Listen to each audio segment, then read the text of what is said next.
Welcome to this machine tool video on setting offsets on the Haas CNC Machining Center. On the Haas CNC Machining Center, once the workpiece is mounted in the machine, the work offset or zero of the part needs to be set. If this is not done, the machine will not know where the part is located in the machine. Looking at the print will help the operator determine where the zero of the part is located. The first workpiece offsets that will be set are the X and Y. To do this, in this example, an edge finder will be used. Change to a tool that can hold an edge finder. Using the MDI mode, turn on the spindle at 1000 RPM. The first axis that will be set is the X-axis.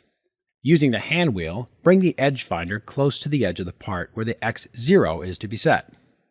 Slowly bring the edge finder over until you see it break. Without moving the X-axis, move the Z-axis up. Press the Offset button on the control. This will bring the offset page up on the screen. Look at the tabs on the top of the screen. This will tell the operator if it is on the Tool Offset screen or the Work Offset screen. The Work Offset screen must be showing to set the work offset. To get to the Work Offset tab, use the arrows on the keyboard and arrow up until the tab on the top of the screen is highlighted. Arrow to the right to highlight the Work Offset tab. Once you are on the Work Offset tab, use the down arrow on the keyboard to highlight the G54 line. Using the left or right arrow on the keyboard, highlight the X column. Now the X offset can be set. On the control, press the Part 0 Set button. This will set the X offset.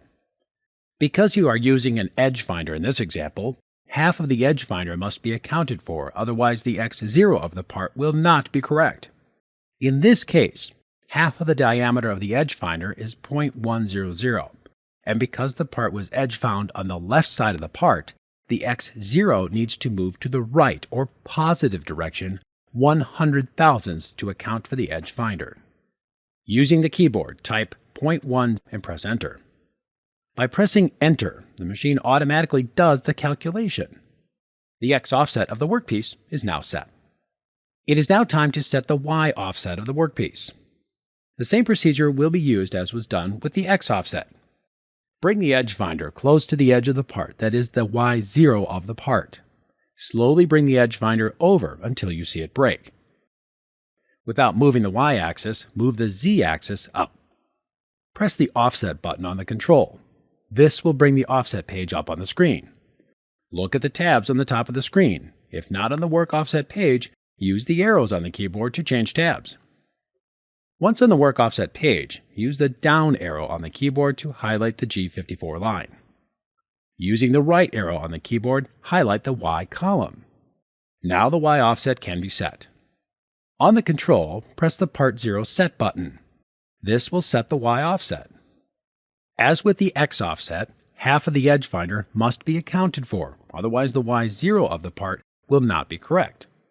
In this case, half of the diameter of the edge finder is 0.100, and because the part was edge found on the rear of the part, the Y0 needs to move to the front or negative direction 100 thousandths to account for the edge finder.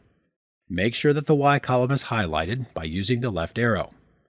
Using the keyboard, type minus 0.100 and press Enter. By pressing Enter, the machine automatically does the calculation. Now the Y offset of the workpiece is set.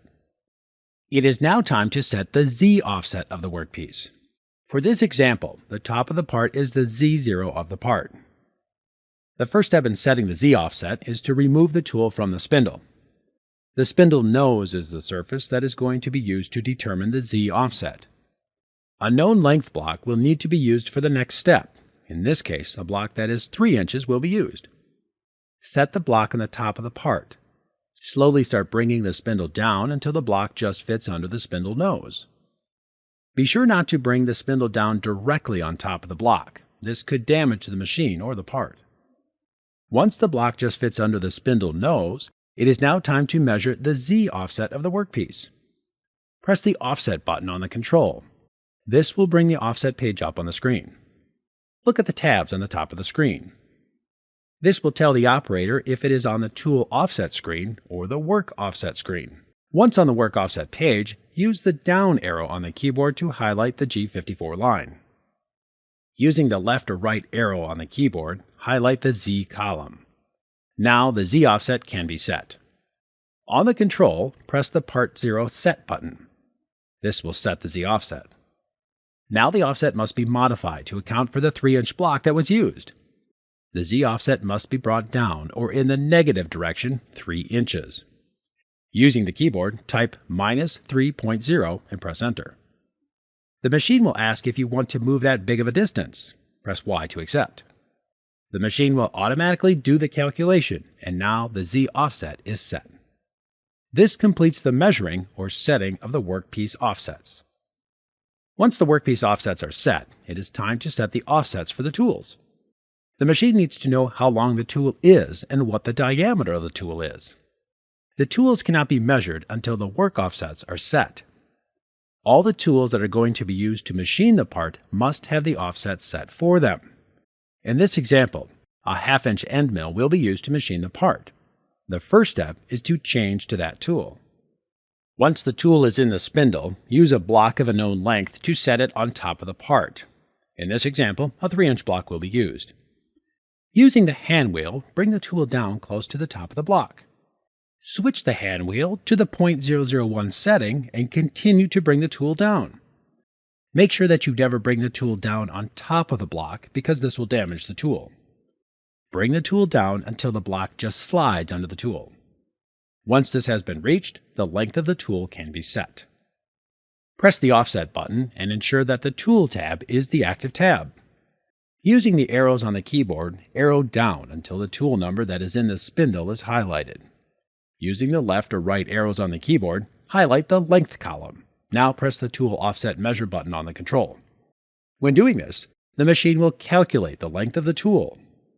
Remember that a 3-inch block was used, and this needs to be subtracted from the length. Using the keyboard, type -3.0 and press Enter. The machine will ask if you want to move that big of a distance. Press Y to accept. The machine will automatically subtract 3 inches from the number. Now, look at the number that is the length column for the tool that is in the spindle. This is the distance from the spindle nose to the tip of the tool. The operator should check this distance by using a ruler. After the length has been set, the diameter of the tool needs to be entered. Using the arrows on the keyboard, arrow to the diameter column. Measure the diameter of the tool and type this using the keyboard. Remember that the Enter button adds and subtracts, so to set the number that was just typed, press the F1 button.